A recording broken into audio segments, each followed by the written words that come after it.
Hey, what is up, guys? It's Guiltspire here, and welcome back to Champions of the Fog.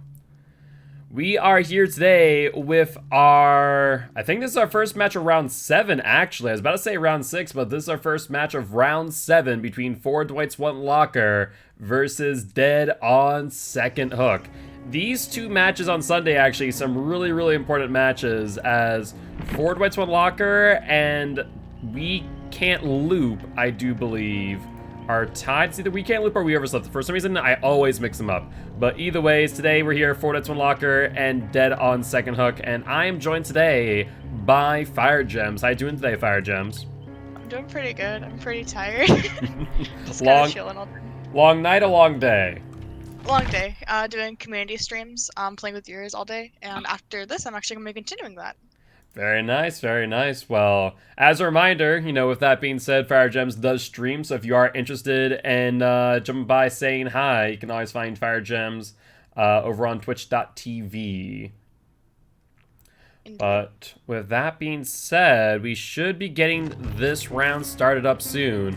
We have Dead on Second Hook killing first today, and just waiting on them to invite us into a lobby. So, what do you think about today's match, Fire Gems? What are your thoughts on this match between Dead on Second Hook and 4 Dwights? Last time we saw him, it was a very close match. I'm excited to see what is going to happen because, as you said, yes, last time we saw them, very close match. Both teams are so good. It looked amazing, and I'm really excited to see what the outcome is going to be this time because it was like a toss-up last time. I'm so excited. Yeah, no, it's definitely going to be interesting, and of course, we have the different killer teams, or different killers who obviously we won't see again. Obviously, we saw whatchamacallit, Alex on Huntress last time against Dead on Second Hook, and won't see Huntress again. So it'll be interesting to see what 4 Dwights, 1 Locker brings out. Be interesting to see what Dead on Second Hook brings out, and so on. But looks like I received the build, and let me actually send that over to you, Vega. But from what it looks like, this looks okay. And here we go. There's the killer build. And I believe Icy will be playing today, so I will join their lobby. You can give them a quick heads up that their lobby is private, so they will need to send me a direct invite. That would be much appreciated, Vega.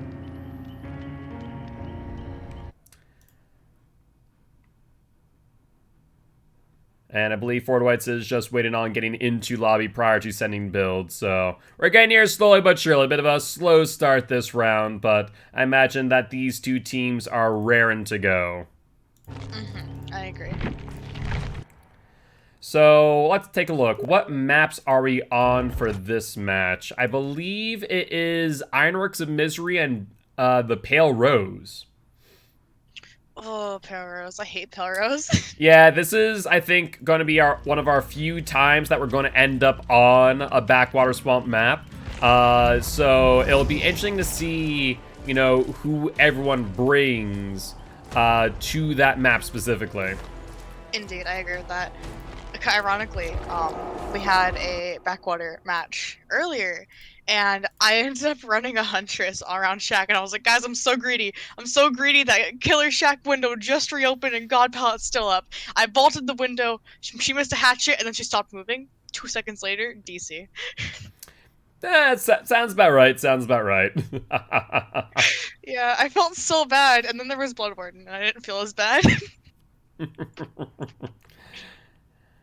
Yeah, I mean, that's one of the things. I don't know what has happened recently, but I am in some ways happy to see Bloodborne being used more and more. Hey, Gil. Yep, what's up? Do you have crossplay disabled? I do not have crossplay disabled. And that's Icy. So in that case, you'll have to let Icy know to back out and back on in and re-enable crossplay. And I play with my community way too often now of crossplay disabled. Personally, Yeah. that and also I'll say, a lot of people say that having crossplay disabled allows for you to find better players. I don't know. I've found a lot of console players who know what the hell they're doing. I mean, there's a lot of them here in this league too, for that matter. Console and PC is a toss up. Like, you could get the worst PC player in the world too. Like, Yep. in the end of the day, it's just people playing a video game. Exactly. But looks like we'll be getting this lobby reset up, this time with crossplay enabled, and we'll get Forward White's one locker in on this match. First map is going to be Ironworks of Misery. So Ironworks is a bit of an interesting map. With that main building kind of blocking off that middle area, and having that in mind, what killer are you expecting this team to bring? I'm not really sure, because Ironworks, it's really hard to pick a killer for when you're going on that map. In my opinion, at least. But I mean, breakable walls do make it a bit easier. I mean, there's only really two breakable walls in the entire map. The one next to stairs in the middle, and then there is the one on top of stairs. Obviously, that top area being a huge time waster if a killer ends up going up there. Yeah. So I guess the question is, I feel like most 115 killers can be used on this map, though I'm actually not entirely certain what killers both sides have available to them. We can actually take a look at the killer tracker real quick and see if they have any of what I refer to as the top, 7, top 8 killers available. Because we look at for Dwight's, we see, actually for all teams, Wraith has been used, Nurse has been used, Spirit has been used. One killer that we have not seen used all too much, actually, correction, we have seen used on everyone except for We Can't Loop is Blight. Twins is almost used up. Like, a lot of these really good killers have been used. Freddy's been used. So it'll be interesting to see what they bring out. I mean, I think one of the biggest ones that both these teams today have available is Oni.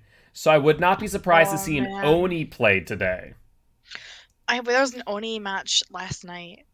Last night's tournament, and it was a really rough match to watch. Why? Because were they not getting like those early hits to get their power? They didn't get the early hits to get their power, and they had two generators tinker a proc. Instead of trying to damage either one, they decided to use their power and try to get it down for pop value. So both of those tinker gens just ended up popping, and they got gen rushed really badly. I mean, that's the hardest thing to try and determine, right? When you are in that situation. Do I go for the Tinker procs with no gen regression? Do I commit to the down? What's the best case scenario here? And it's a hard decision. It's something that I've been in a position of many times myself.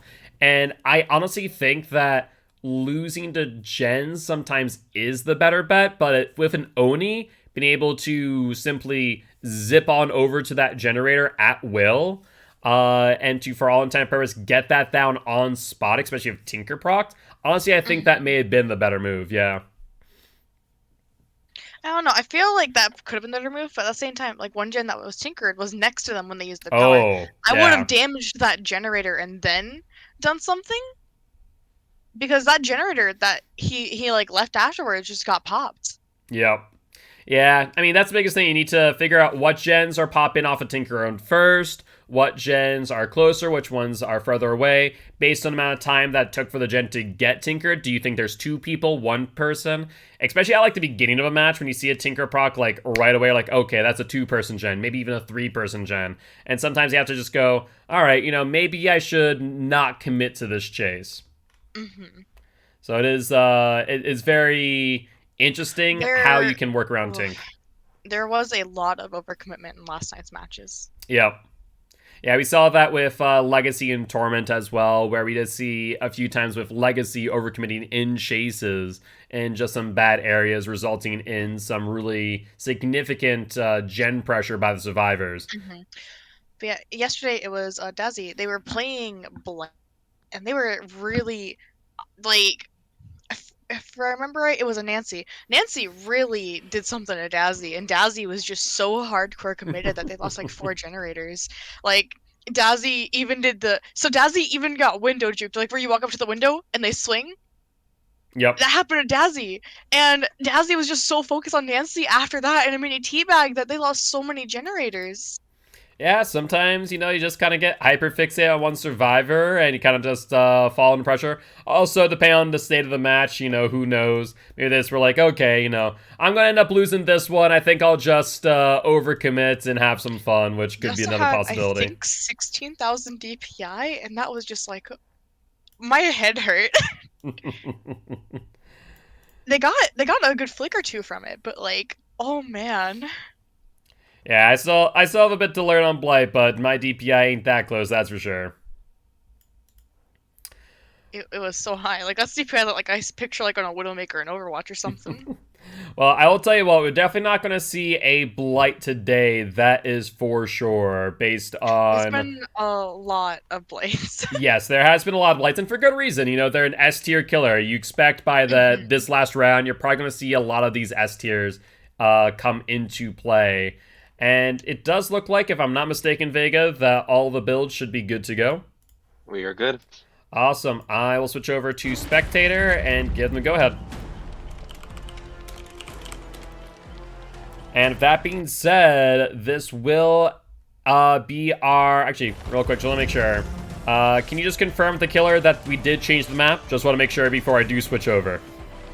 I didn't see it, so if I don't see it, I don't want to say for certain. Once I get that confirmation, I'll be able to switch on back.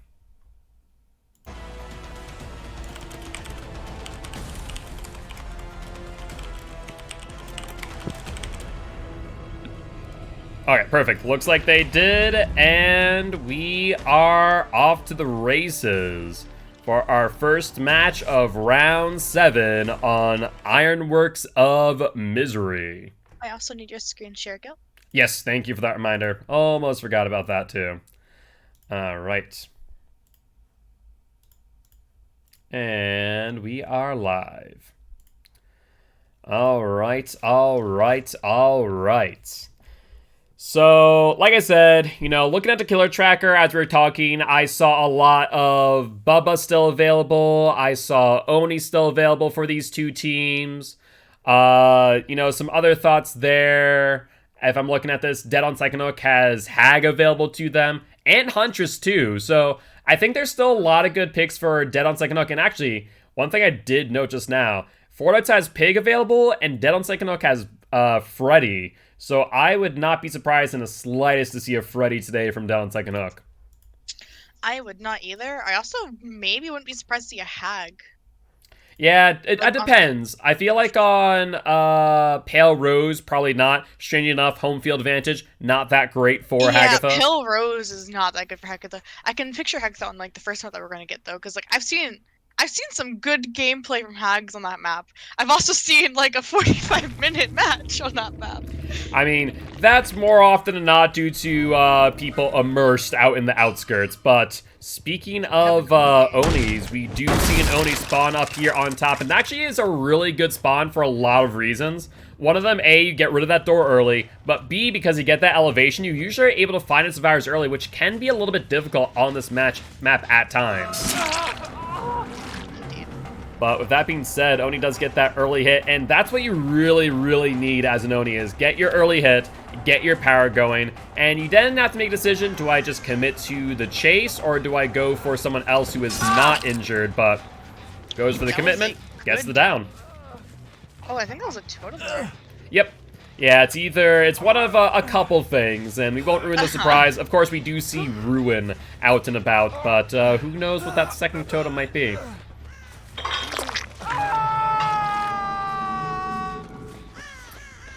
So, looking at this, what are your thoughts on this match in comparison to the last Oni matches that you saw? Is this a really good start by Oni? This is already off to a much better start. The match last night, the Oni had no downs before Corrupt was even done. Okay. Yeah, I mean, that is rough. I always want to say that, for the most part, you're wanting to get at least a down within those first 2 minutes, and to get nothing, that can be quite painful. So they're gonna go back to that hook. I mean, it makes sense to me. We've seen a lot of this style of play of going back for the hook, checking to see if they have DS or BT applied to them. And for all intent and purpose, tunneling that first person out of the match. But looks like Icy does not find them and instead finds Feng Min, which is very good for what it's one locker here, because we've seen that strategy used time and time again, and it is very effective to say the least. Ooh, that was a rough curve. I'm excited to see if this Oni curves better than the last one as well. I mean, realistically speaking, that's going to be a big part of Oni, right, is being able to get those 90-degree flicks. And the nice thing is, unlike... They're pretty similar. Yeah, I mean, realistically speaking, like Blight, you don't need that increased DPI. You kind of just can flick that with your mouse, which is always a nice thing. But looks like Oni here is struggling to get that down. And one of the most painful things that can happen for an Oni is using your power, not getting it down, but also not being able to keep your power above halfway. Like, for me, the ideal scenario for any Oni is keep your power above halfway at all times. That way you go from one injured to another and always have your power in hand. Exactly. Well, he got one down. He did get one down. To mention, though, he was already injured, so... They were already injured. I would say that's a bit of a waste of the power in the long run. A little bit. I agree. Because at this point, Oni's either going to have to find... Honestly, I see getting down while you're injured with the power just like insult to injury. Yeah, in some ways. In other ways, it's almost like getting down with Haunted Ground Pops, and you're like, okay, you know, they wasted value. And at this point, in order for Oni to get his power back, he's going to probably get 2 hits or find a blood bank where, you know, someone was healing under a hook or on a gen. Ooh, balanced. Yeah, good use of it too. There aren't many places to use balance on this map, but when you find them, you really do get a lot of value off of them. That hill being one of them. However, that chase was rather short-lived. It was very short-lived. I feel balance was used a little bit too early. I feel like it was good to get that value, but I think they just kind of used it a little bit poorly. Obviously, they got to the LT wall, but the thing is about LT walls is that you're going to take a hit eventually, you know? Yeah, exactly. And so it may have been a better bet for them to just keep that balance and try and get over to Shack. Unfortunately, that area around that hill is a bit of a dead zone, and so Shack is that, like, saving grace out in the no man's land. Indeed, I agree with that. But we see their power used again, and I'm kind of curious about this one. I'm curious about it too, because I didn't see any off the hill. I didn't see any survivors nearby. Yeah, I didn't see anyone, so they're kind of just using it Maybe to get control. around pressure gens. Yep, control and pressure. Ooh, so close. Which is good in theory, but we can already see here 1/3 of Oni's power is already out. And like I said, you usually want to keep your power about halfway up at all times, and we're already past that marker. So if Oni's not able to get it down soon, he is going to really start feeling the pressure in these upcoming chases. I agree with that completely, I do. But it does look like he did find a survivor here, but is still struggling getting those insta-downs. Just is not able to really get on target. Icy looks down a lot when you chase. I've noticed this every time I watch Icy. Yeah, that could be due to a couple things. For those who are astute readers of the rules, you will know that stretch res is allowed. Usually that looking down is kind of indicative of that. The bad stretch res, like the 180 by 180 is not, however, but even a little bit of stretch res, you kind of see that looking down a lot. Even for myself, I don't. I run on native and I still look down a bit more than I should on killers that aren't like Huntress or Deathslinger. But I will say this is definitely looking a bit further down than I'm used to even. Yeah, I mean, I don't even use any stretch resolutions. Honest, I mean, you'd also see looking down with Trickster, because Trickster's knives are so fucking stupid. Yeah, a lot of people aiming for the ankles. Yeah, there's also, I saw a video from JRM. There was a Trickster, he had no add-ons for his knives, and he was storing his knives at the ground, and a person was on the other side of a wall and was still getting hit by the knives and got downed. Interesting. By the little splinters. That is odd. I have not seen that. I know that there is the proximity blades that explode on impact, but I've not heard about that on default. But with that being said, does look like we are going to see another down here at Shack. Honestly, a little bit of misplay, I think. We did see Felix go over to the left of Shack towards long wall and then bounce back onto short wall. And I think that loss of distance really did cost him in the long run. They do know where Hatch is. They do, but Probably not gonna really matter. But it could. They could make a comeback. it's true. There is really good gen separation though, so... Yeah, I think that there might be an argument to be made here for Oni to camp out to death here, because that would get 2 kills in addition to, you know, the hook stage. So it'd be about, 2 kills, 7 hooks, and for these survivors to just sit on gens, but looks like they do the opposite of that, and that might give Oni a lot of pressure here while in Wrath mode. I think that may have been a bit of a mistake as we see Joker go down. I can't tell if that was Deliverance or Second Wind. I think it was Second Wind because David is also over there. Unless Cash really just... Yep, I was right. I was gonna say, unless Cash decided to Deliverance in front of his friend. Yeah, no, so I think that is exactly what happened. I honestly think that this may have been the wrong move, especially with Oni and Wrath. At the end of the day, he has so much power at his disposal in that moment. And now, unless you get this 3-man out, you're pretty much giving Dead on Second Hook some points here. Exactly, I agree with that. So I'm a little bit concerned here by that decision-making by 4-1 Locker. And, we do see this last gen go off. But even if at this point in time they were to get the 2-man out, that's an additional hook state they have given Dead on Second Hook, where they're no longer going to be in a draw scenario. And we don't see either survivor on Exit Gate either. They're going for this unhook, maybe knowing they want to avoid the draw, or rather the loss in this case.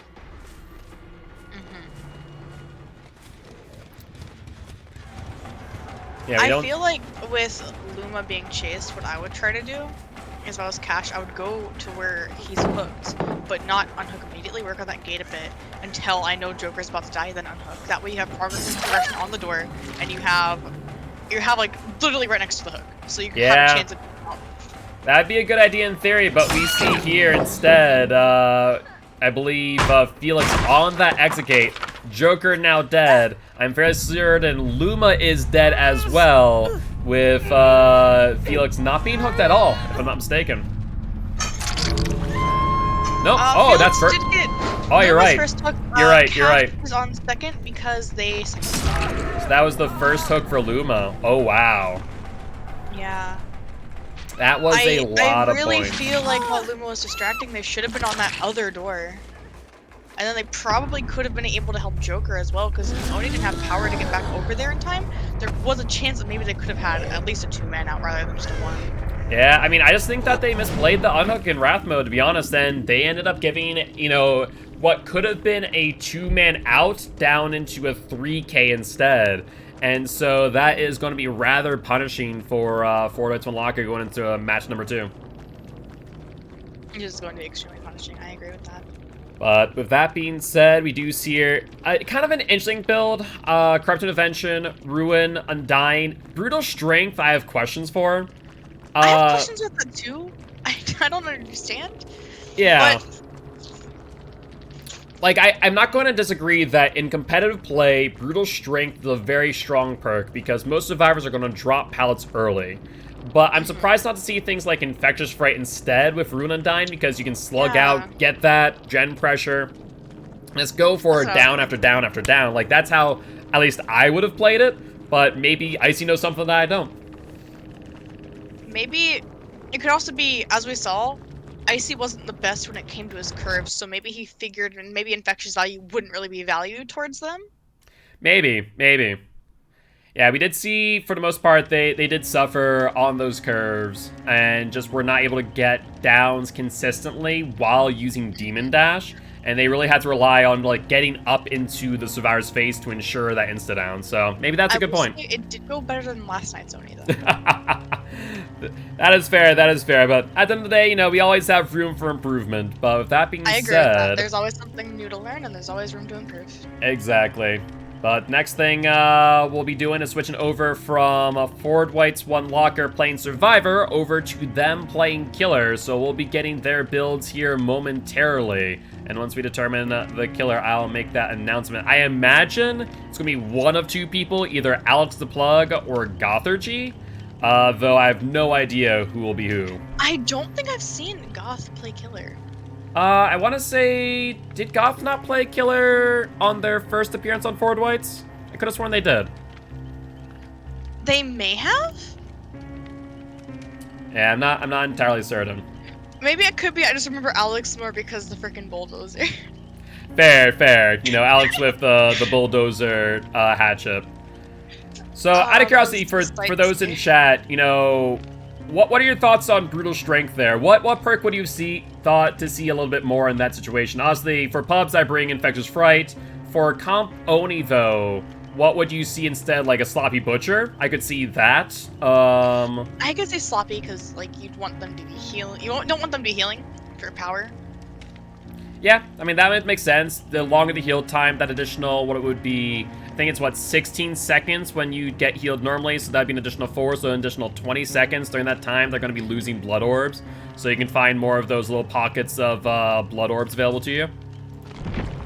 I feel maybe Haunted Grounds as well, because... I mean, if you're already using Undying,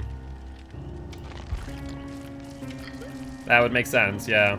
Yeah, especially because maybe M1s could have gotten them some more value. Like Haunted Grounds M1s. Yeah, that would definitely would make sense.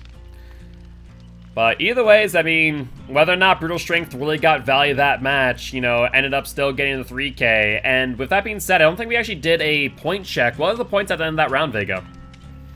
Our score currently is Ford White's One Locker has 23 and DOSH has 45. So, realistically speaking, not a huge gap, about a 22-point gap between the two. So, still, you know, a very, very easy gap to bridge for Ford White's Locker going into this next Killer match. Indeed. But still trying to figure out who will be killing for us here on Ford White's One Locker. Haven't gotten any confirmation. If Vega, you could do me a favor and jump into chats and ask for builds, that'd be much appreciated. The Oni that we just saw had Brutal Strength, Corrupt Intervention, Ruin, and Undying. Tinker, I would say Tinker. Yeah, Tinker would be... I think Tinker... There was Tinker last night in that Oni match. Sorry, I got excited. All good. I mean, yeah, Tinker's a good perk that I feel like can be pretty much slotted into almost any killer for the most part. Especially... apply the pressure. Yeah, exactly. Especially if killers, though, with like high mobility, like Blight, like Oni, like Freddy. And even if Oni, where it's pseudo high mobility killer, where it's only when he's in his Wrath mode, still a really good opportunity to use it. You don't know true fear until I take a sip of water and get gen grabbed by a nurse with Tinkerer. I mean, to be fair, Tinkerer nurse with range is scary. And it is. So is Prayer Bead Spirit. Prayer Bead Spirit. I mean, Prayer Bead Spirit used to be a lot scarier than the current Prayer Bead Spirit, to be fair. Yeah. I agree. But I've been grabbed by Prayer Bead Spirit. And I've been grabbed by Ranged Nurse, and both of them result in Mike peeking. Fair. It's a very scary experience. Yeah, no, that is fair. Yeah, I think, honestly, the most terrifying of Tinker is absolutely double Ranged Nurse, because there's been some matches where it's like, we didn't know it was Tinker yet, and all of a sudden, 70% gen, and all of a sudden, just grabbed off. It's like, alright. Silent Nurse Scream, Silent Charge, no Terroridius, good stuff. Blood Warden? Okay, Alex, relax there. You are the biggest Blood Warden fan I've ever met. But I'm curious. Yeah, I'm curious about the thoughts on Brutal. I personally have never used it on Oni, and I can see the argument for those early hits, but I don't know. I don't feel like, for the most part, you're getting a lot of value, because a lot of times I'm finding that people are going to be dropping pallets in chase to try and dodge the Oni's power at times. So I find that most of those pallets get shredded at that point and kind of don't get that brutal value. Exactly. We still don't have anything from either team. So Ford Whites, if you're in chat, don't know where you're at, but please, Send us who your killer is going to be. Who is your offering? And what will they be bringing? Because we kind of want to know that sooner rather than later. Get this next match going. I'll have to start bringing a sand timer here. Put it on screen for you guys. Nah, getting grabbed by Myers. Getting grabbed by Myers can be quite terrifying too. I always remember playing on Midwich with Scratch Mirror Myers, and I was trying to warn my random solo queue teammates for the longest time that the Myers was on his way and was going to grab him because they're on like the doorway side of a gen. And then as soon as I walked away, I was like, hey, "You're going to get grabbed." Sure enough, they just got grabbed out the gen. I'm like, good stuff. Oh my god. Oh no, Ghostface grabbing is pretty scary too. True, true. And like we always get like Ghostface, Myers, Pig, all these people. I mean, Myers doesn't really matter because I'm going to go simp anyway. But like all the stealth killers, I take off Spine Chill and then bam, every stealth killer came out. Yeah, no, that sounds about right. That sounds about right. I mean, Spine Chill, it's a very good perk for a reason. Yeah, we're going to be getting emotes in, guys, soon. I'm currently still waiting for those who are know of the some of the content creators or the emote artists for Dead by Daylight. We're going to be commissioning Sophie. Sophie has done emotes for the Dead by Daylight Discord, has done my emotes, has done a lot of other content creators emotes for the Dead by Daylight community. So with that being said, we're currently waiting in that commission queue, and so we'll get those soon enough. But in the meanwhile, your subs do contribute to the prize pool for this season, and we'll continue to do so. Your subs do, your bits, as well as all of the ad revenue. There is the full breakdown in the announcements and info category over on the Discord if you do want to look at the exact percentages. But appreciate all your support.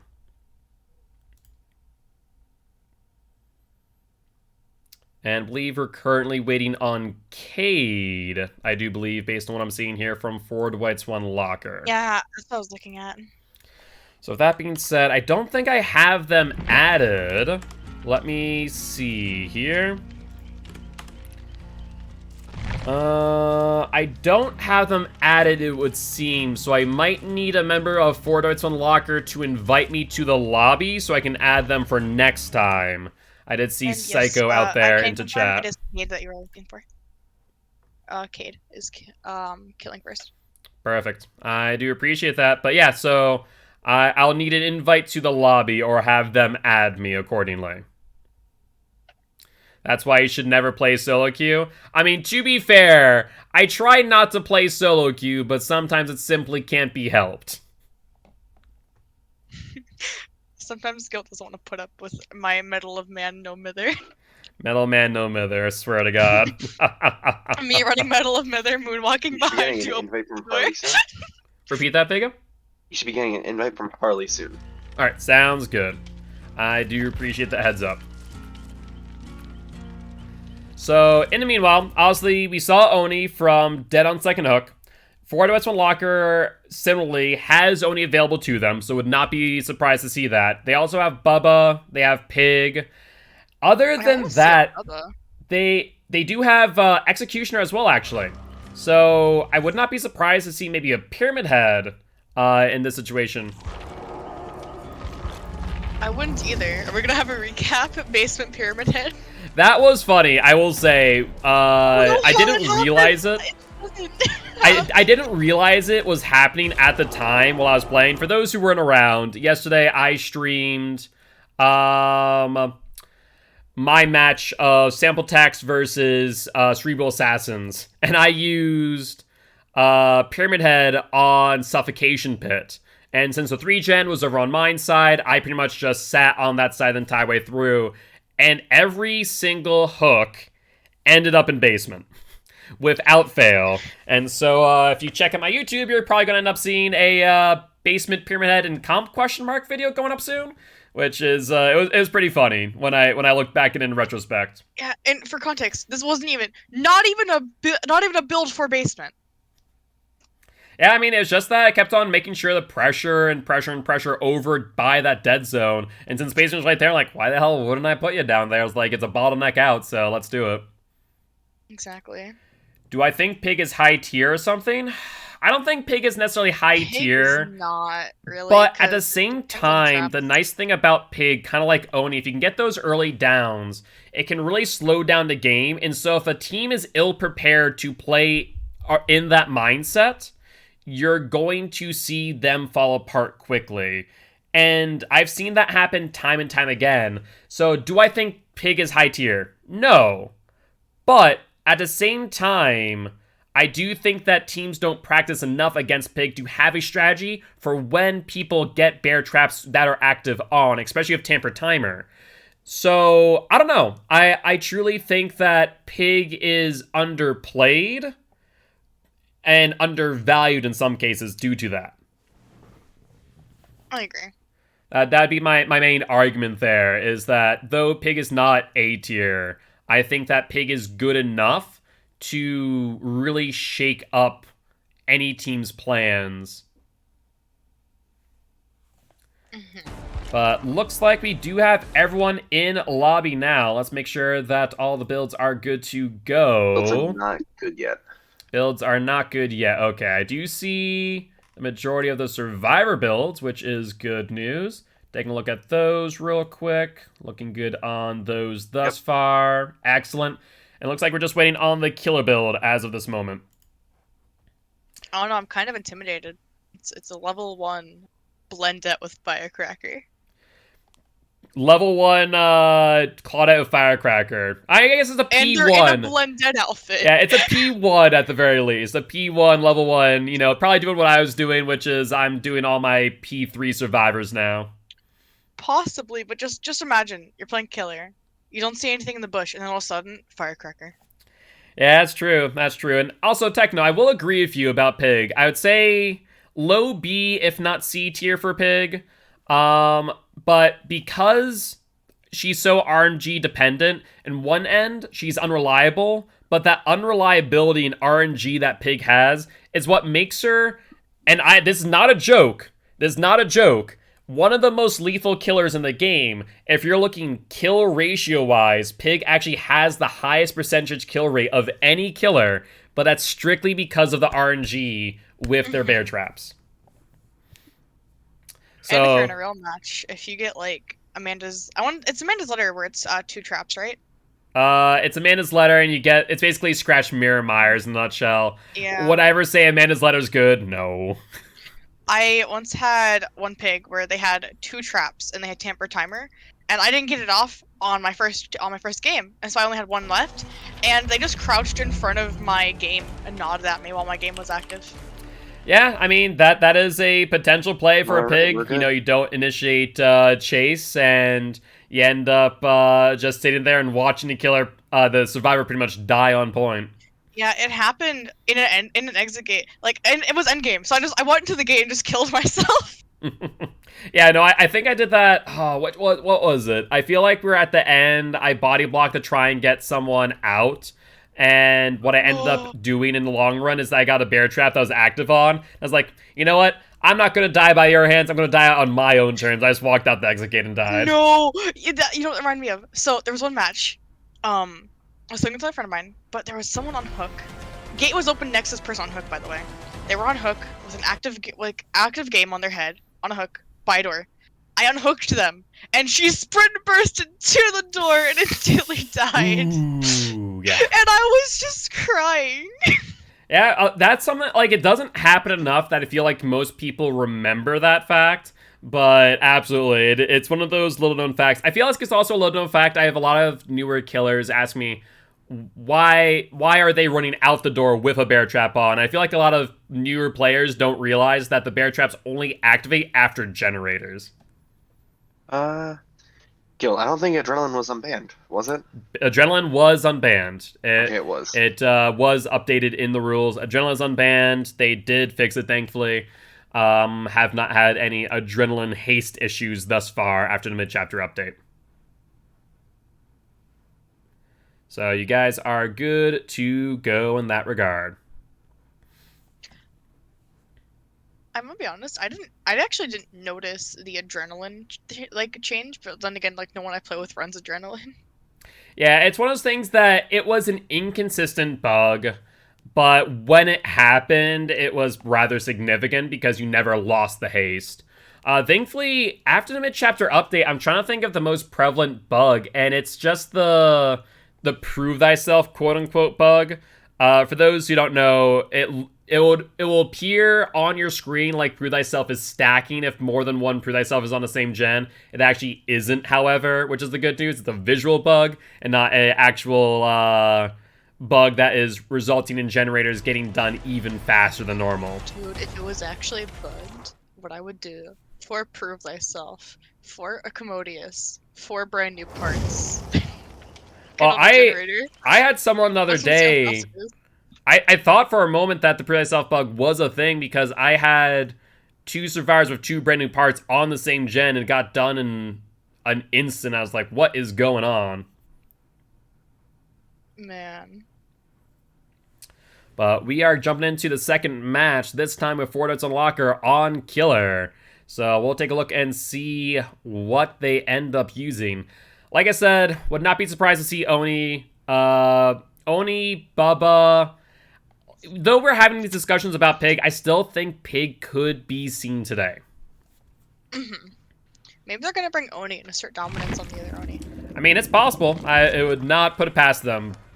But I'm gonna be honest, you expected a Claudette first, and I thought Claudette was the killer. Oh, you never know. Maybe Claudette is secretly. She's just killing us all along for heals.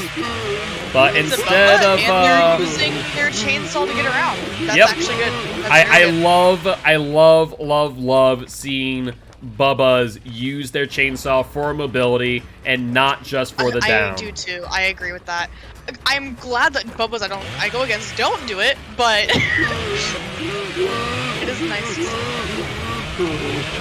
Yeah, no, it's very good, especially with Beast Mark and award-winning Chili. It really does show a mastery of a killer when you see plays like that. I will say, this ace either knew Bubba's timing well enough to know that they did not have 2 charges available, or just was really, really greedy on that pallet. But one of the things on these type of tiles is that Bubba needs at least 2 charges to get around to the other side. So usually want to wait till that second charge is in hand.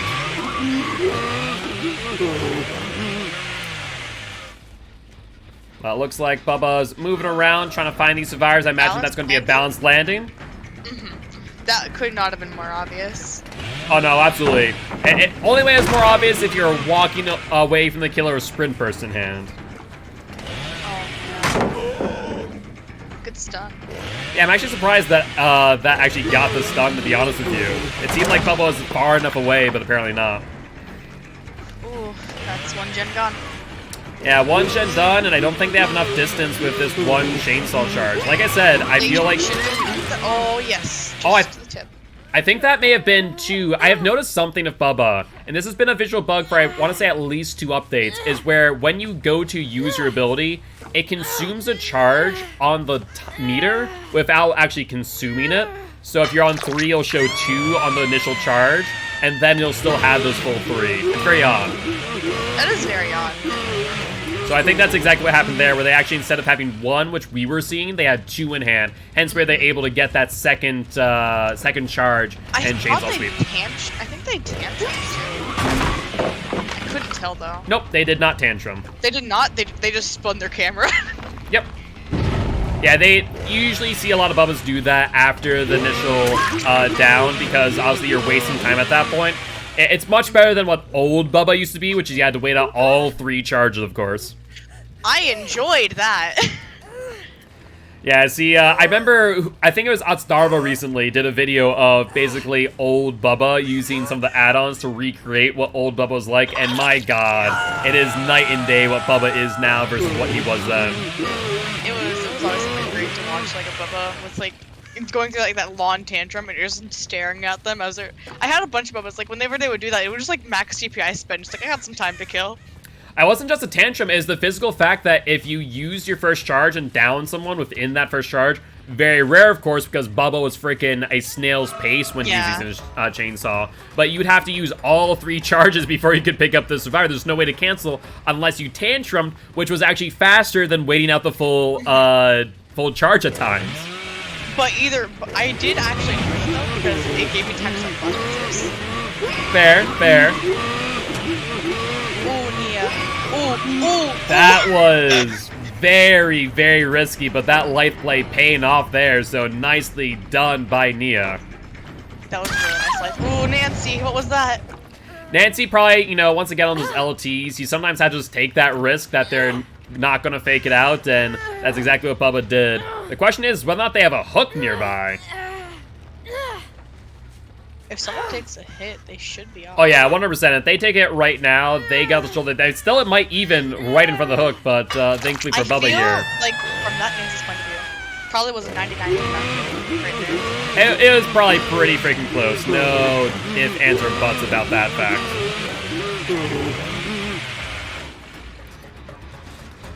But so far, you know, not a bad match for Bubba. I will say that they might be making a little bit of a mistake here. I'm a little bit concerned about that middle gen because we did hear it being worked on. Of course, we want to note something here. The Nancy on the hook, look at our timer. It's barely moving. It is at a snail's pace as we speak. So I think camaraderie with a person on main building gen. Yeah. That way it's within range. They don't have to jump off it right away. So I think that's exactly what's happening. I think so too. Sprint burst? Yep, that's a sprint burst on Claudette, so gain some extra distance there off the L wall. Needs to get to a safer tile ASAP though, because Bubba here going to be doing some cheeky little mind games with that chainsaw and will get this down accordingly. That was rough. I mean, it was rough, but like really well played by Bubba. Moonwalk chainsaw is one of those things that if you can master with Bubba, it really puts the survivors into a difficult position. It really does, considering I've had Bubba's do that to me, and it just results in screaming of fear. Yeah. Because like all you can do is like, can I 360 the chainsaw? I don't know. Let's try. Yeah. Normally it doesn't work out that way though. I've made a Bubba DC by 360ing a chainsaw twice, and then I've 360'd. I think I've only 360'd like 4 or 5 chainsaws in my entire time playing. It's so hard to do. Yeah, it is rather difficult, but can happen. So hard. I do want to note something here that I think is important for a lot of comp players to pay attention to, is understanding directionality when it comes to scratch marks at a distance. We saw Bubba a few times. He saw the ace on the gen, checked the scratch marks, but was not able to identify that the Nancy was on the way to the hook. And when you see scratch marks in that, you know, similar directionality, you really need to be attentive and go, okay, they're going for the unhook. Let's pressure it. Let's intercept. But we saw they got a free unhook there and really are going to pay for it, because I do think that gen that ace is on is probably about to pop off. I think so. Oh, it did pop in a different kind of way. Yeah, I mean, that's a 10% regression. That's 8 seconds off that gen. So if that was about to pop, it ain't no longer. That's for sure. And exactly. So Bubba potentially could have recovered here. We saw one person dead now. Bubba's now back in chase. Going to get the ace down, but they didn't have enough charges. They did not. If they had waited a little bit longer for that next charge, I think they may have gotten that. I agree with that. I agree. That was... I'm not gonna lie. I was very scared for Ace when I saw that bamboozle. I was like, oh no. Oh yeah, as soon as I saw the bamboozle, I had full faith that that was going to be a down. But no dice in this situation. Again, but nope. And Bubba making a smart play here, sees a person over here with the scratch marks, gonna do a quick fake out and try and get the down on the L wall, or sorry, T wall. That is Nia with life, and normally Bubba would be able to catch up to her, but seeing that pallet, I think the Bubba's making a smart play to jump back on Nancy, get the hook, and at least secure the kill. Exactly, I agree with that. So, what are your thoughts here? You know, was this a good showing by Bubba? Skill-wise, I can tell they know what they're doing. Like, I can tell all the fake outs that they did, everything they did. They're a good Bubba. But they did make some wrong plays. Like, the scratch marks for the unhook. being one of them. But this is a good meta. Yeah, I mean, the build looks good, the add-ons were good, very good use of the chainsaw for a distance, as well as chainsaw mind games. It was just some little decision-making here and there that really ended up costing them between, I think the major ones was not have enough charges to down the ace on the Bamboozle Vault on Shaq, and also, you know, not recognizing that unhook in the moment, because if they were able to intercept that and potentially get a double down if they didn't have BT in hand, that could have been game-changing in that moment for sure. Exactly. This match right now, this shows how ranks are nothing. Ranks mean nothing. That is correct. That is correct. I mean, there are some players that, I mean, I know plenty of them who just play customs and do not play pubs. But with that being said, Vega, what is the score after that match? Match score was 29-32 with an overall score of 55-74 in DOSH's favor. So, can you say the team name and then the score, then the team name, the score? Sorry. Just make it clear. Yeah. 29 DOSH and 32 for Dwights for that round, and then totals are 74 DOSH, 55 for Dwights. So, what was the last score for Four Whites? Just want to confirm. 55. 55 to 74. 4. Thank you. So, roughly a, what is that, 19 point match? So, Forward White's closing the gap just a little bit there. They're down by a little bit more, I think 22, 23 last time. So they came back a little bit there. And so it's still anyone's game, to say the least. Agreed. So this next match, I think, is going to be the determining factor if Forward White is able to either keep the score tight or bridge that gap and gain a lead. That's going to put the ball in their court for their last Survivor match, putting the pressure on Dead on second hook. Exactly. This is intense. Yeah, Just no, as I expected. This is going to be a teams are very so intense match. Both of these teams are very good, and both of these teams have similar skill levels, so it's a really tight match. No doubt, no doubt. And looks like next killer that we're going to get is going to be Alex the Plug. So I'm curious. Alex is notoriously a very good nurse, a very good huntress. I am curious to see what Alex the Plug is going to be bringing. I am curious. Is Trickster available? Trickster is available. Yep. I'm wondering if maybe we could see a Trickster just since the buff. That is a very, very good question. Especially like with Alex, if he knows how, like he can aim. We've seen it. So maybe Trickster. Yeah, I mean, Trickster, so I don't know. I don't know if Trickster is good enough with the buff to be comp viable. Is he better? Yes. I can say that for certain, but I think, as I've said many times on my stream, that though the average player is going to suffer against Trickster because they don't understand how to play against Trickster, that you really want to force Trickster into an M1 scenario, just loop something really tight and ensure that he's not able to get knives in your back. I think that comp players are going to do the same exact thing and just loop those tight tiles, do the LT walls efficiently, and punish Trickster for being a 110 killer. So I don't think we're going to see Trickster outside of a throwaway scenario from today, I'd be guessing. Mm-hmm. What are your thoughts on that? I can kind of agree with that. Maybe on Swamp, just because it can be pretty open depending on where you are. True, but it's also a relatively larger map, so I feel like the 110 might end up being punished. 110 might mess him up. And if we're taking a quick look at what Forward Whites has available to them, I'll say they just use Bubba. They still have a Billy, they have a Pig, they have Deathslinger, Oni, and Executioner. I would argue that the next two killers we see, I guess it'd be our next killer we see, is one of three. Either Executioner, Deathslinger, or Pig. Mm-hmm. I was thinking Deathslinger. I could see Deathslinger. Deathslinger, once again, is another 110 killer, though there are a lot of low tiles in the middle of this map that Deathslinger can shoot over and get some good value off of. Mm-hmm. So Techno saying Trickster can win loops faster than Huntress, but has less map pressure on a map like this. He can be scary. So I don't know. I would be really interested. I would love to see Trickster used in a non-throwaway scenario. Maybe not even this season. Maybe next season. I would love to see it happen. Yeah, on the swamp we actually had a Trickster with Devour Hope, and because those totems are so hard to find, he actually ended up carrying that match with Devour. I mean, yeah, it is definitely a possibility. And I think we're going to be getting the survivor builds in now. We got 1, 2, 3, and 4. Let me just double check everything real quick. We are good.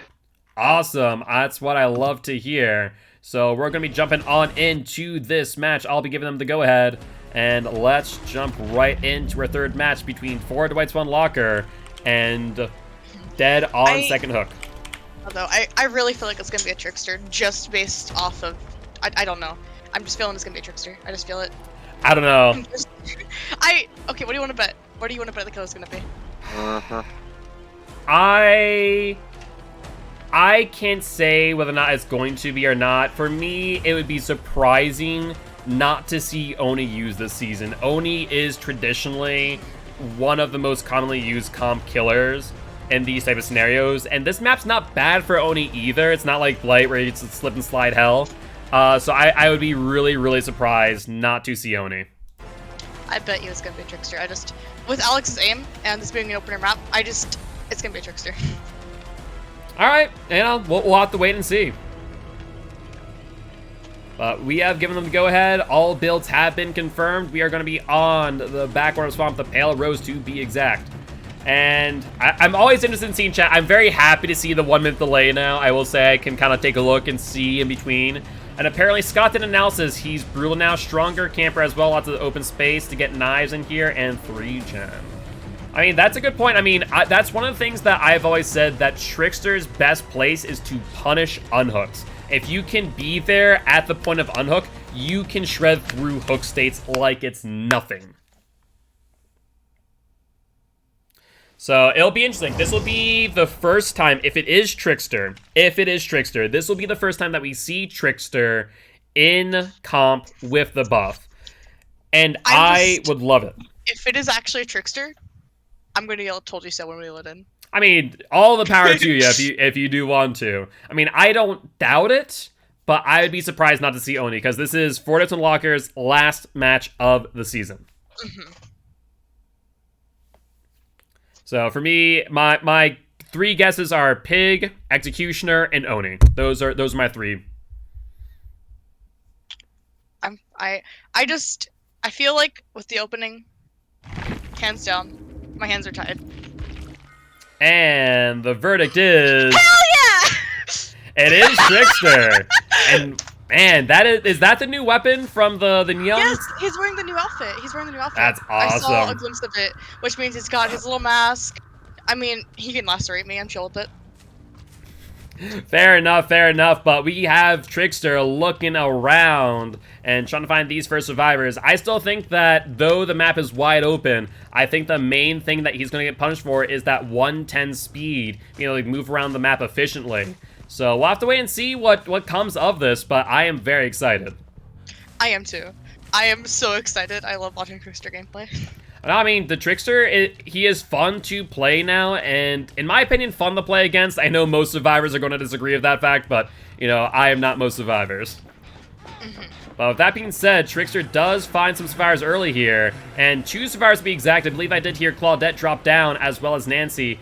And Alex here trying to figure out which one to go for, and does find some scratch marks out in the open, and could potentially punish, not Claudette, but instead Nia. And almost takes the health state pretty early on. Now, I do want to note these add-ons. So, there's the one where when the knives land nearby, they shatter and deal damage. What's that other one? I do not know off the top of my head, I'll be real. I don't remember. Hold on. Yeah, if you are Vega, want to take a look, I'd be very curious, because I've not memorized all the add-ons. But as you do that, I do want to point out one of the strongest thing about Trickster now is that on every single animation where you are animation locked, whether that be a pallet, whether that be a vault or otherwise, you end up taking roughly 4 hits worth of knives. And that is the cut through you single. It is blade piercing for the survivors. Blade piercing. Interesting. Yeah, this is actually these 2 add-ons. Guilt, not Guilt. Yes, you ran these. Rugard ran these, and this is how you get quick downs on Survivor. These add-ons are designed for you to aim at the survivor's angles. Well, and I'm starting to realize that once I heard it, I thought about it for a moment. I went, oh, this makes sense, because if it pierces through them and you aim at their feet, then it hits the ground at their feet, and subsequently they take another hit. You don't even have to hit the ground at their feet either. You can hit the ground next to them too, and it'll still do it. Oh, interesting. Very interesting. Yeah, Rue was talking about how these are really good add-ons, and I completely agree. Yeah, I mean, it's gonna be disgusting. It's gonna be interesting to see if he's able to capitalize off this. Obviously, he has basement, and he's camping it out. I don't know if this is the right move. We've already seen 2 gens fly off. Obviously, you're going to get that second hook state. I don't think it's a good idea.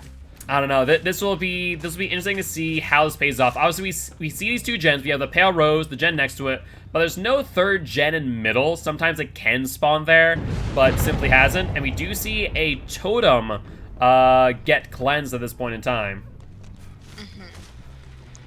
And even this gen here over by their side is still getting worked on pretty heavily, so Trickster is in trouble. So I'm curious if this camp to second stage is going to pay off. I think that they just want 1 out of the game. Yeah, but if you look at the scenario they're in, there's 1 gen on Pale Rose, there's 1 on the other side. Yeah, you're going to get 1 out of the game, but so what? Not to mention, if I'm looking at this timer correctly... So campy. Well, not to mention that, but look at their timer. Their timer is not going down. That is camaraderie on Hidden Overlord. Yeah. So you're now camping camaraderie second stage. That's going to take not just a minute. I'm pretty sure that's 90 seconds. I think that's an initial 30, or is that... How long does it add? I believe it adds 30. Okay. So, I don't know. I think that they are way overcommitting. I had really high hopes for Alex, and then they started camping, and I don't think this is a good idea. It is an additional 94 seconds. And base 90, or total 94, an additional 34.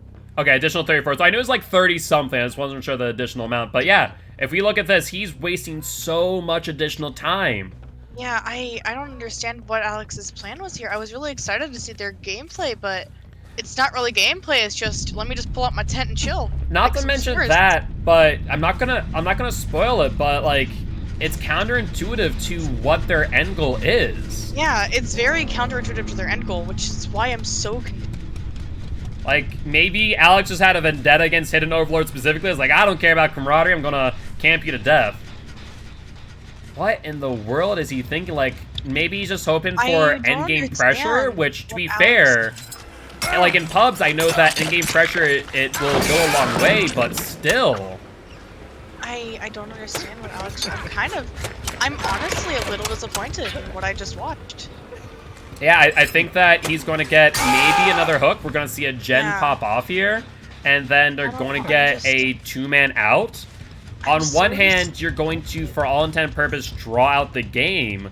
On the other hand, however, you're not going to make any ground and going to really leave it up to your survivors. Exactly.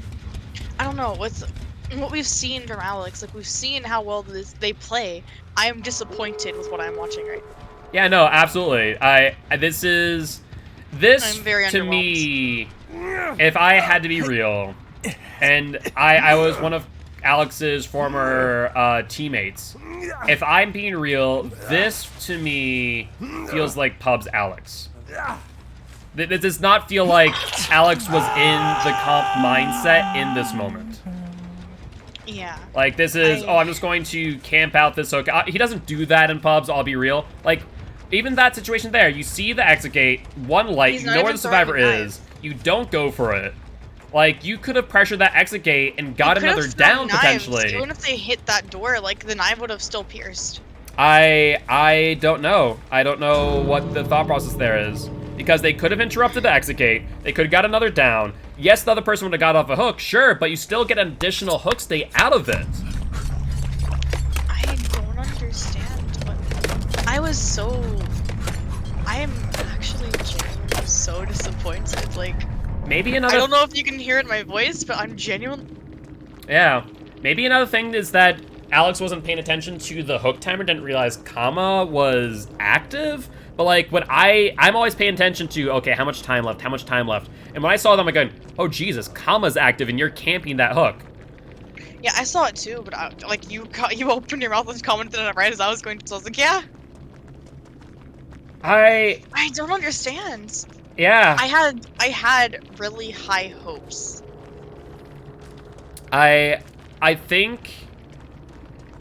think they were hoping that I think Alex was hoping that the survivors were going to go for the unhook and not prioritize gens, but as I've said before, the worst thing for survivors to do in this situation is to not recognize a losing scenario. Yeah, I really feel like Alex was treating this like a pub, not like an actual match. Like, if I was in a tournament, if it needs to happen, bye-bye friend. Yeah, I mean, in this moment, yes, it's a 2-hook 2K, but we got 4 sets of progressions, if I'm not mistaken, there. So it's still going to end up losing them points, so it's no longer going to be a draw in that scenario. So, and it still puts the pressure on Fortips and Locker's survivor team to have to make up the points against the killer. Realistically speaking, all DOSH needs to do is technically something similar and go for the 2-hook 2K. They could get 4 progressions, the same thing Alex did, and theoretically get the win. Yeah, I'm devastated right now. Yeah, it was very unfortunate. I think it was a good start finding those 2 survivors. That's really good early game pressure. I think the decision to camp out to second stage, perfectly acceptable. The death hook, not recognizing comma, was a huge mistake. And I think once that happened, I think as we also saw, and like I said, I didn't want to spoil it at the time, but the Devour Hope was in play. And it's shocking that you're not going to leave the hook so you can get that insta-down on your M1s when you have that ability to. Especially when I was literally talking about how I got demolished on that map because of Devour. Yeah. That was very, very odd. But with that being said, we still have one more match, and it's not over for either team. If I'm not mistaken, the game should be still pretty close, probably a 23-point difference, if I'm not mistaken, Vega? It is a 33-point difference. 33-point difference, really? Or... Sorry, I'm doing math really quick in my head. All good, all good. What are the 2 scores? Sorry. It is 77 to 103. So 77 to 103. So if that's the case, then it is a 26. 77 to 103? 24. Yes. Oh, yeah, 24? 77, 103? Yeah, 24-point difference. 103 to 77? Yes. 77 plus 20 is 97. Plus 4 is 101. Sorry, you're right. Okay. So that would be... Like, no, you're right. Like, 24, so 26. 26-point difference. But not 33. I was like, wait a second. 33, that doesn't seem right. But with that being said, looks like we're going to be getting Hidden Overlord here. I was like, yeah, I was thinking 101, not 103. It's fine. Doing quick math in my head. But yeah, so I mean, it's a 26-point difference. Is that impossible to make up? Absolutely not. Do I think that Alex could have arguably done better and put their survivor team into a better position? Abso-freaking-lutely.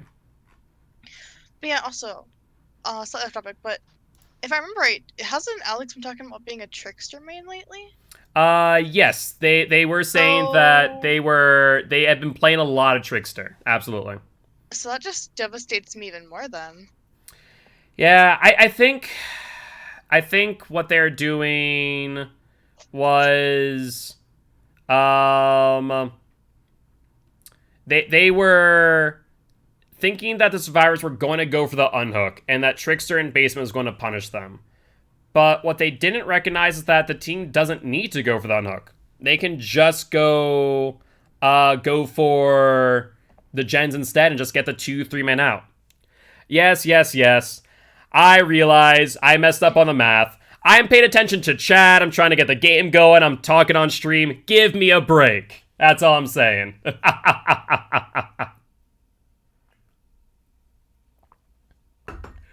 I knew I was in 33. I knew that much. But yes, 26. I was 2 points off. Shoot me, why don't you? Deathslinger 2. But with that being said, we do got everyone in lobby. We are going to be confirming the builds right now. No builds yet. No builds yet. Thank you. Starting to see the survivor builds come in. Love to see it. 2 builds in already, and so far looking good. But yeah, so it's still anyone's game, but at this point in time, Ford Whites is going to need probably a 4-man out, I think. I think so. Yep. What is the rule on crosshairs? What do you mean crosshairs? Like on screen for a monitor? Yeah, I'm gonna send you what I'm showing you. It is arguably a...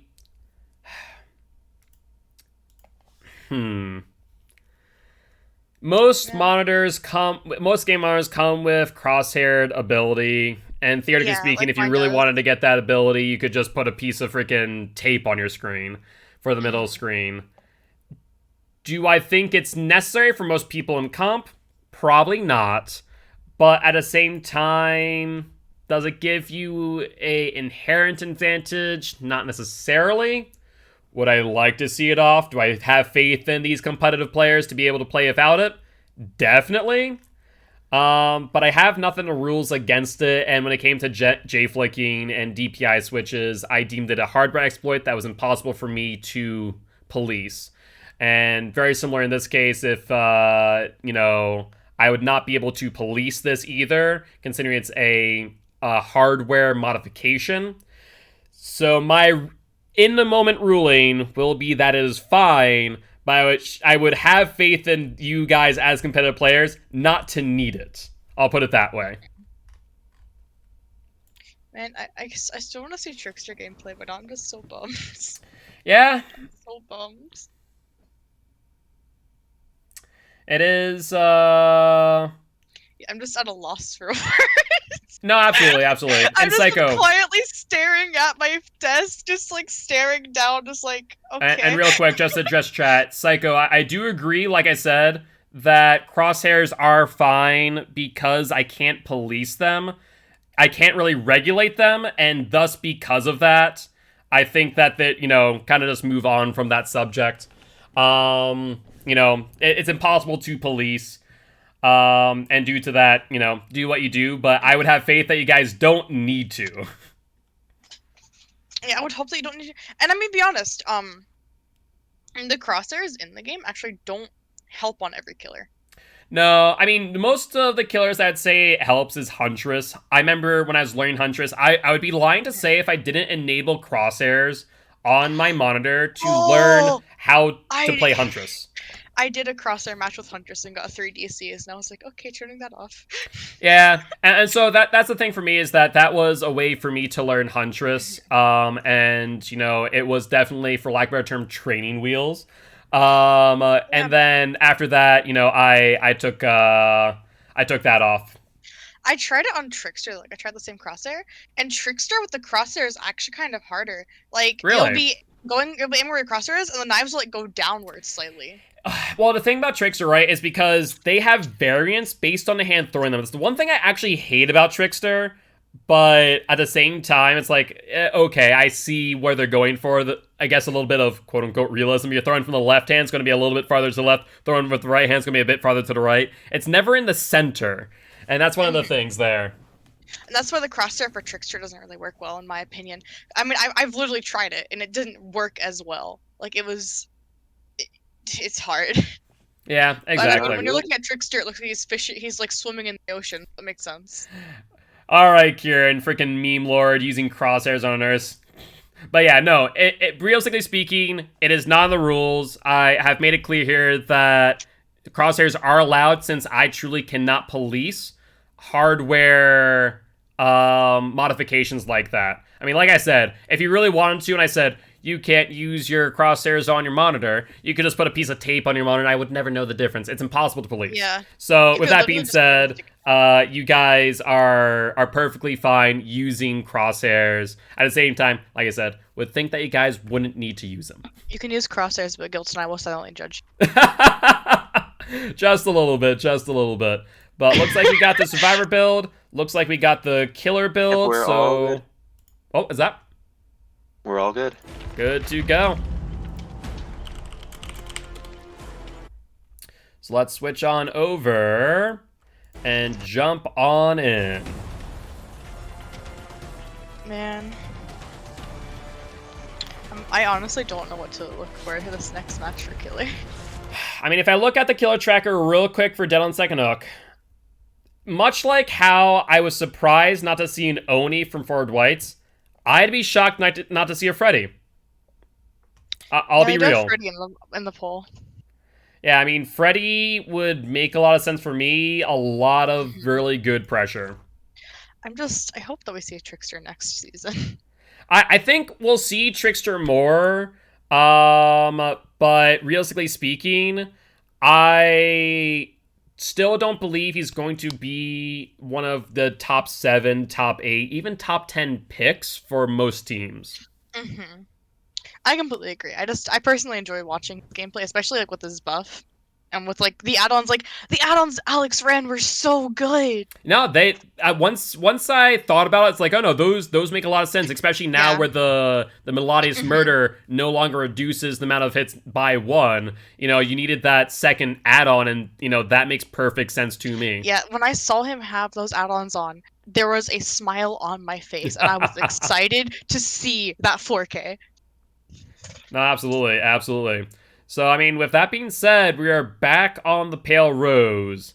It is Dead on Second Hook's game to lose, I think. With the overall points and how it's going to work out, I'm fairly certain that either Forward Whites can make people sacrifice 1 survivor and get a 3-man out, but more likely not, I think the safe bet is just get that 4-man out and go for gold, right?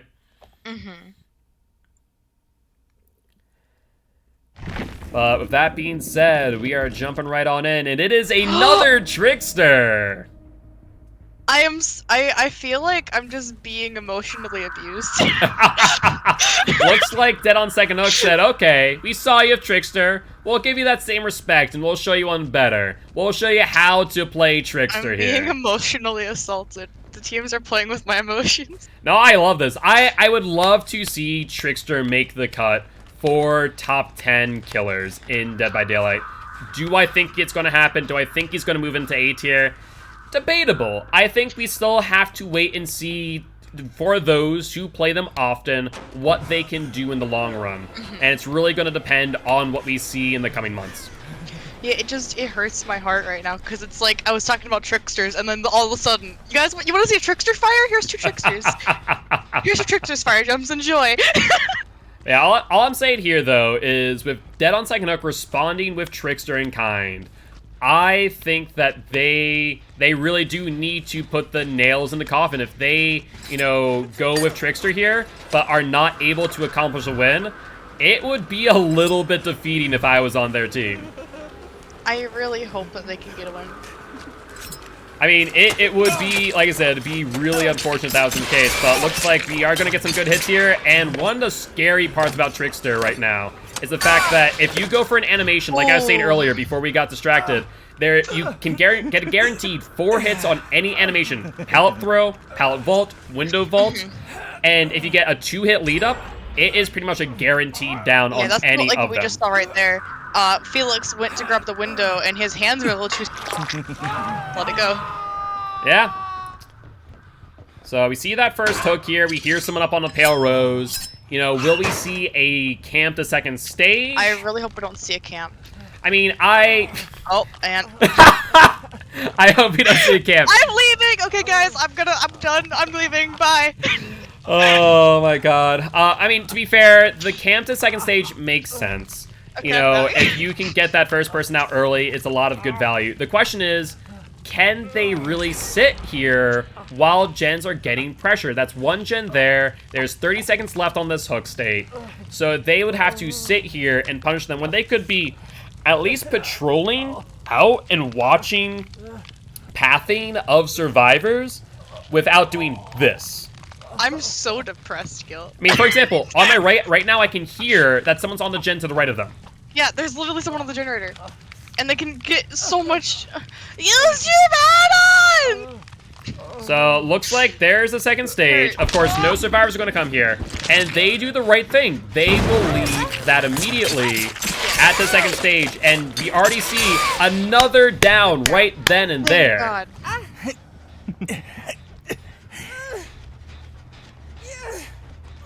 That's a tree. Stump. Okay, like that's how you use the add-ons, right Yes. there. Now that is how was you a play. great example of it, no doubt, no doubt. This is what I'm here to see. This is what I'm excited to see. I don't So- care about Felix's feet or his freaking dress pants. You know, I just have to admire the craftsmanship, that's all. Just out, you I know, wanna Trickster see- Trickster has the drip. He shows respect to people with it. And then he kills them so he can be the one with the drip. You know. Oh, right in Felix's eye. Yeah, I mean, right now Felix is in a dangerous spot. If Felix does not have DS in hand, we are going to see a very early out. But with that vault, we're probably going to see Trickster drop Chase because I think an overcommitment might be a mistake here. So if I was Trickster, I would probably go for the Fang. Oh, well, I was going to say go for the Fang Min, but Fang Min is around Felix. And with those piercing shots, that might actually work out to their favor. I love watching survivors get pierced because it's such a pretty purple. Yeah. That sounds so weird to say. I will say I'm very happy that they did reduce the bloom on that notification because on the PTP, it was a very, very painful thing. It was brighter than my future and I loved it. It was so bright. It was, but it was so obtrusive. It's the same thing that I hate about, like, general noise notifications in this game. There are some noise notifications where I'm trying to see the survivors through it, and I can't see anything. Yeah. Ooh, right in Fang's backpack. Should have taken that off. Trick's going for your snacks. Run, Fang. You know, sometimes you get hungry when you kill people, that's all. Sometimes you get hungry when you kill people and make music. Exactly, exactly. He needs a snack and someone else for his next song. You know, Snickers will do them. Trickster, do you need a Snickers? You're not yourself when you're hungry. Maybe Alex needs a Snickers.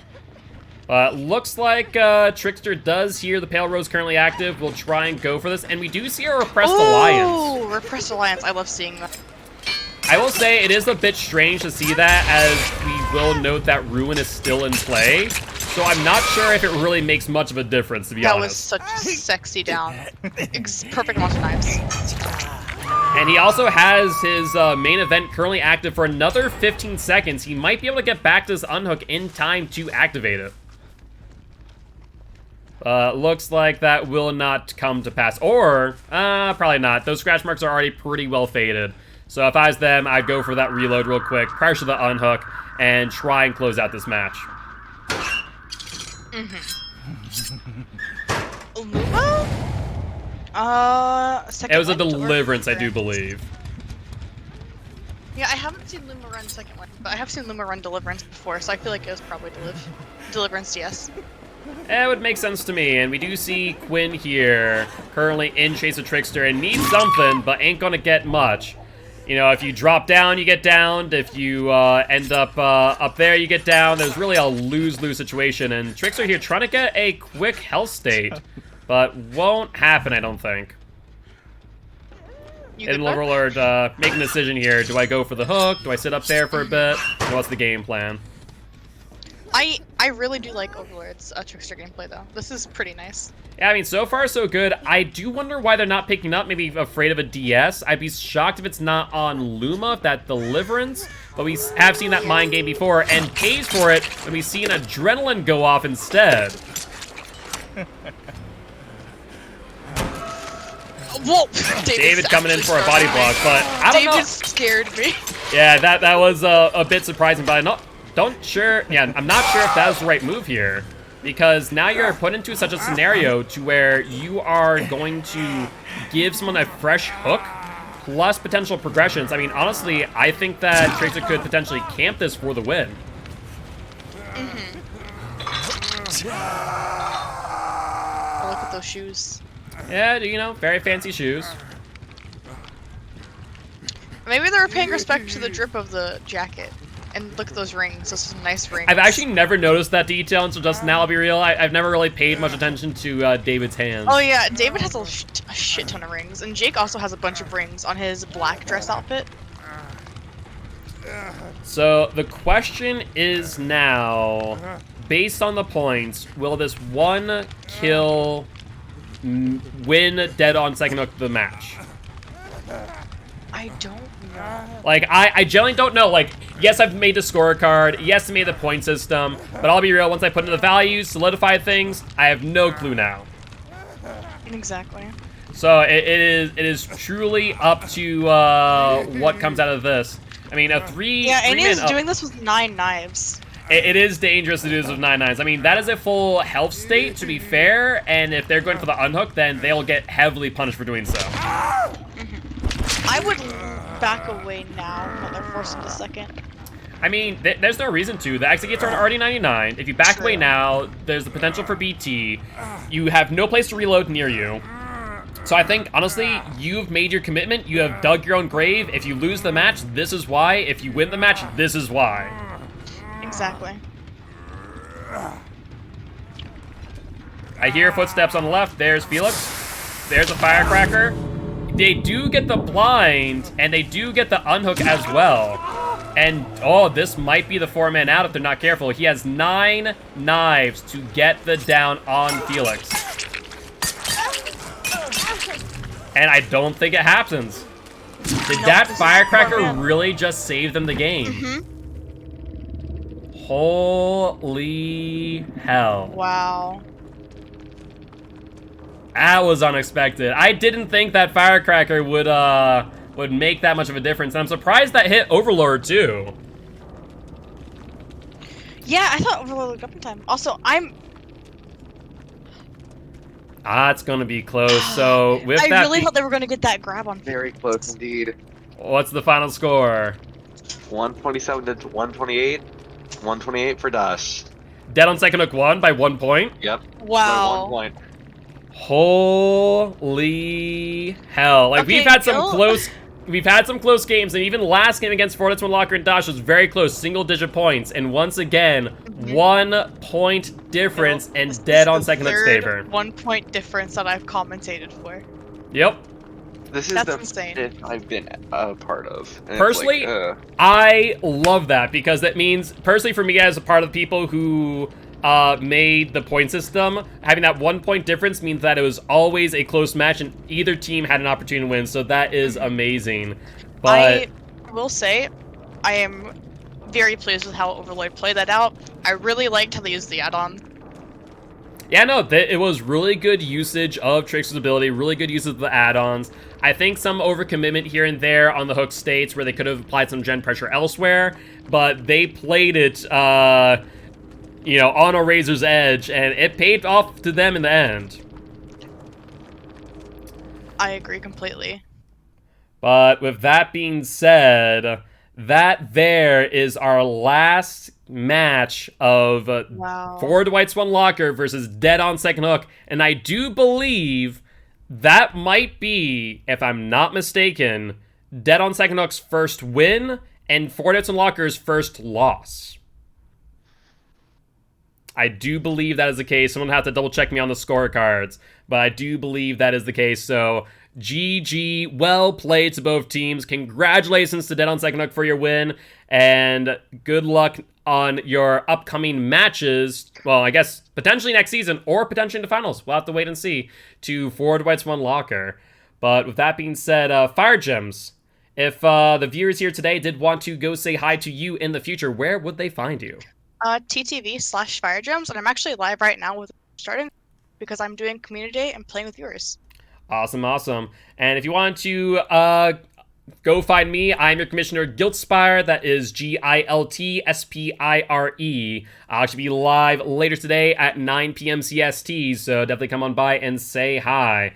But with that being said, as always, I do hope you enjoyed the show, and if you did, make sure to hit that follow button, and we'll see you next time. Bye-bye! Bye.